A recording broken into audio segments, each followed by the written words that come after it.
Assalamualaikum warahmatullahi wabarakatuh. Perkenalkan nama saya Dina Ditania selaku pembicara pertama. Dalam negara demokrasi, setiap pembentukan kebijakan sudah pasti menimbulkan banyak perdebatan antara pro dan kontra. Abraham Lincoln mendefinisikan demokrasi sebagai pemerintahan dari rakyat, oleh rakyat, dan untuk rakyat. Karena segala kekuasaan politik dipegang oleh rakyat, maka demokrasi sering diartikan sebagai kekuasaan rakyat. Namun dengan demikian pula, dalam prakteknya, demokrasi sering menguntungkan pihak mayoritas. Maka dari itu, di sebuah negara demokrasi yang dinamis, tidak akan pernah mungkin masyarakat di dalamnya akan memiliki satu suara yang bulat. Khususnya Indonesia yang dimana menjadi salah satu negara demokrasi terbesar di dunia. Hal ini memiliki efek kepada para pembuat kebijakan yang tidak akan pernah bisa pergi dari pro dan kontra masyarakat Indonesia.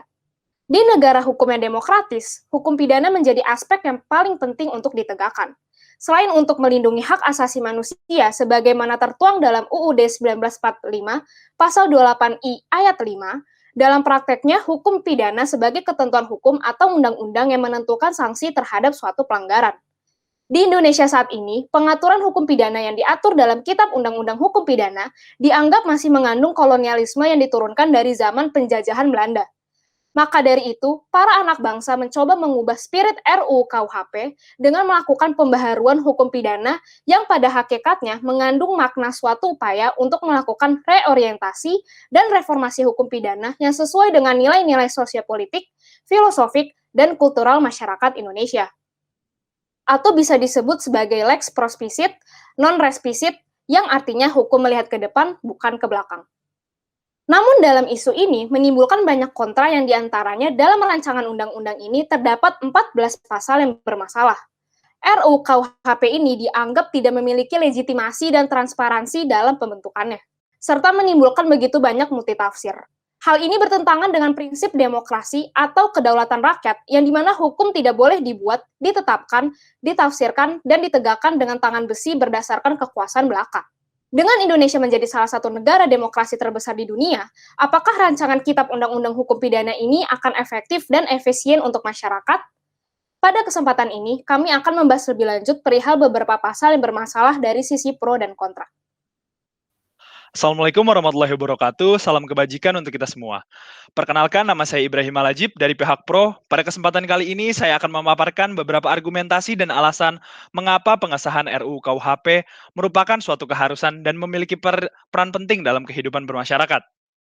Dalam pembahasan RUU KUHP kali ini, kita harus memahami bahwasanya Indonesia dalam sistem hukum sekarang ini menerapkan asas konkordansi dari hukum Belanda, di mana kita tahu hukum tersebut sudah melekat ratusan tahun, dan kita juga tahu bahwa dalam suatu sistem hukum haruslah mengikuti perkembangan zaman dan dinamika dari kehidupan bermasyarakat. Ubi societas, ibi ius, kata Cicero. Bahkan Belanda pun telah melakukan 2 kali pembaharuan terhadap KUHP mereka untuk mengikuti segala perkembangan yang ada. Sedangkan Indonesia, RUU KUHP sendiri telah dirancang dari tahun 1968, yang artinya sudah 53 tahun berjalan, masih juga belum disahkan. Sedangkan kejahatan sudah semakin berkembang dan makin meresahkan masyarakat. Dalam pembahasan ini, draft RUU KUHP terdiri dari 629 pasal yang terbagi atas 2 buku, yaitu buku ke-1 tentang aturan umum dan buku kedua mengenai tindak pidana. Di dalamnya terdapat beberapa pasal yang menarik dan dibahas oleh khalayak masyarakat, yang pada kesempatan kali ini akan saya bahas dalam 2 poin utama yang akan saya paparkan. Yang pertama adalah mengenai RUU KUHP mengenai pemerkosaan pada pasal 479. Secara keseluruhan, pengaturan perkosaan ini tidak memiliki penerapan dan struktur yang berbeda jauh. Akan tetapi, terdapat pembaharuan mengenai perkosaan dalam rumah tangga, yang dalam hal ini, RUU KUHP melindungi para pasangan yang telah hidup dalam rumah tangga dari kekerasan seksual yang mungkin dapat terjadi dalam suatu kehidupan berumah tangga. Di dalam pasal 479 tersebut, kita harus melihat bahwa dalam hal ini, RUU KUHP bukan mengatur tentang hubungan intim personal antara pasangan, melainkan tindakan-tindakan yang dapat menjadikan suatu delik aduan apabila terindikasi adanya aktivitas yang dilakukan dengan melibatkan kekerasan, sesuai dengan pendapat ahli hukum Dr. Elisatris Gultom, yang di dalam bukunya berjudul Urgensi Perlindungan Korban Kejahatan Antara Norma dan Realita, bahwa korban kekerasan dalam rumah tangga sulit mengajukan penderitaan yang dialaminya kepada penegak hukum, karena kuatnya pandangan bahwa perlakuan kasar suami istri merupakan bagian privat daripada suatu urusan rumah tangga, sehingga dalam hal ini tidak dapat dilaporkan kepada aparat kepolisian. Dan pada akhirnya, penderitaan korban kekerasan dalam rumah tangga berkepanjangan tanpa perlindungan. Sehingga dalam hal ini, apabila pengaturan tersebut disahkan, maka menjadi suatu hal yang baru yang sangat baik apabila nanti RUU KUHP ditegakkan. Yang kedua, RUU KUHP juga diatur mengenai penghinaan terhadap martabat presiden dan wakil presiden dalam pasal 271. Yang dalam hal ini, penghinaan terhadap presiden dan wakil presiden dirumuskan menjadi suatu delik aduan. Presiden dan wakil presiden dianggap sebagai lambang negara, sehingga dalam hal ini sudah sepatutnya terdapat perlindungan terhadap martabatnya. Terlebih dalam hal ini, yang dilarang adalah sebuah penghinaan yang menjurus kepada kebencian dan menyerang harkat dan martabat, bukan kritik maupun masukan. Semata-mata, pasal ini merupakan bentuk implementasi daripada masyarakat Indonesia dalam sila kedua, yaitu kemanusiaan yang adil dan beradab. Sesuai dengan apa yang dikemukakan oleh Menteri Kemenkumham, Yasona Lauli, dalam pendapatnya menjelaskan bahwa kebebasan yang sebebas-bebasnya itu bukanlah kebebasan, itu anarki. Harus ada batasan sehingga dapat menjadikan masyarakat Indonesia sebagai masyarakat yang beradab. Sehingga dalam hal ini, tidak ada unsur pembungkaman kebebasan berpendapat dan penyalahgunaan kekuasaan atau otoriter dan sejenisnya. Sehingga, atas penjelasan yang telah kami paparkan, pihak kami menyatakan pro terhadap RUU KUHP dan berkesimpulan bahwa sistem hukum di Indonesia harus terus beradaptasi dengan dinamika daripada kehidupan bermasyarakat yang terus berubah dan terjadi di Indonesia. Sebagaimana yang dikatakan dalam pepatah Romawi oleh Marhaenis, crescit incundo, yang berarti bertumbuh selagi berjalan. Karena pada dasarnya, yang tidak dapat beradaptasi akan ditakdirkan untuk punah. Sekian dari kami, terima kasih.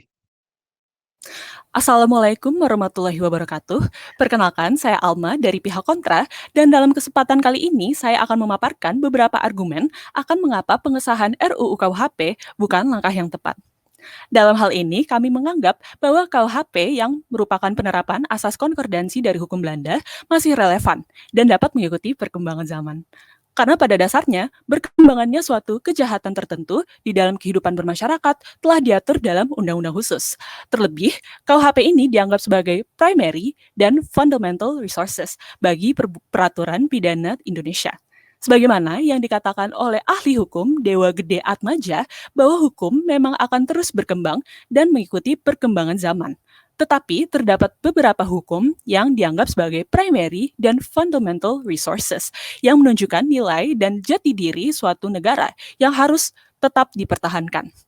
Maka dari itu, untuk tujuan debat ini, saya akan memaparkan beberapa pasal kontroversial dalam 2 poin utama.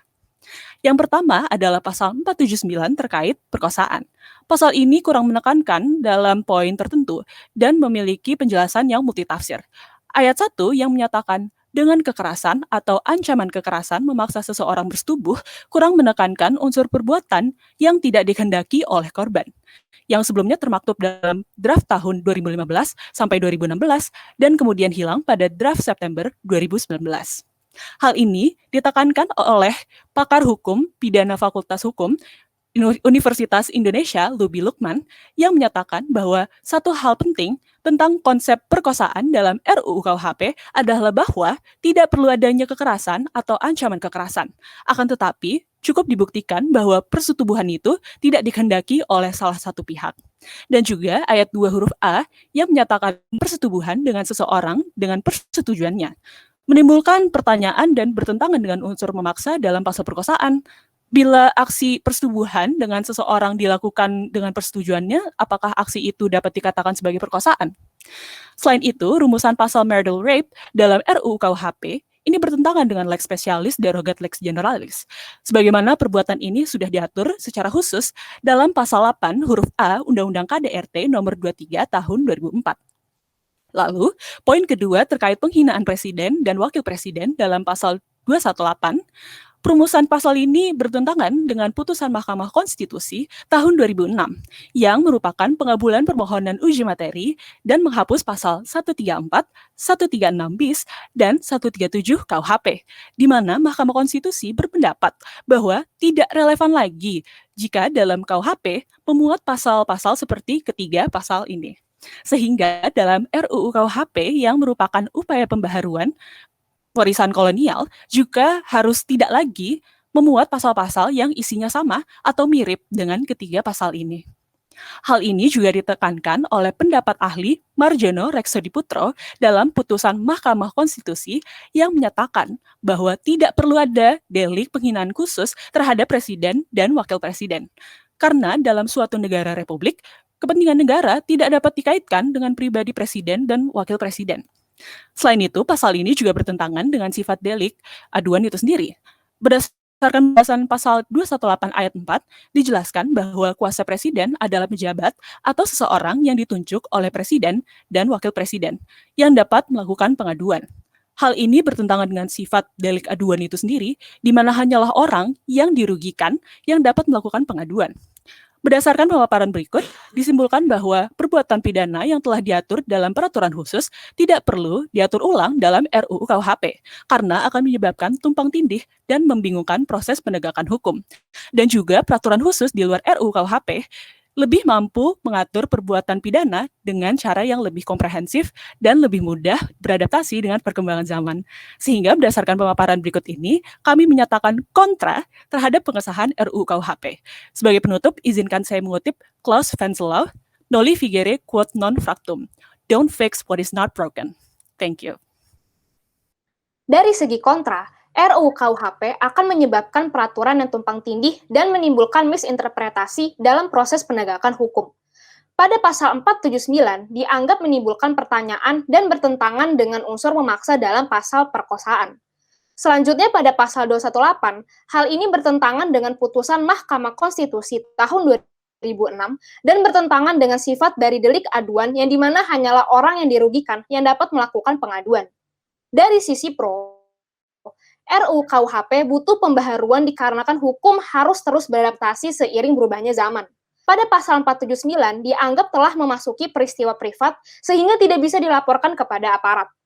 Dan pada pasal 271, pasal ini dianggap sebagai bentuk implementasi dari masyarakat Indonesia dalam sila kedua Pancasila dan yang dimana juga presiden dan wakil presiden sudah sepatutnya mendapatkan perlindungan terhadap martabatnya. RUU KUHP memang terdengar progresif untuk perubahan KUHP yang telah lama dilahirkan dari zaman Belanda.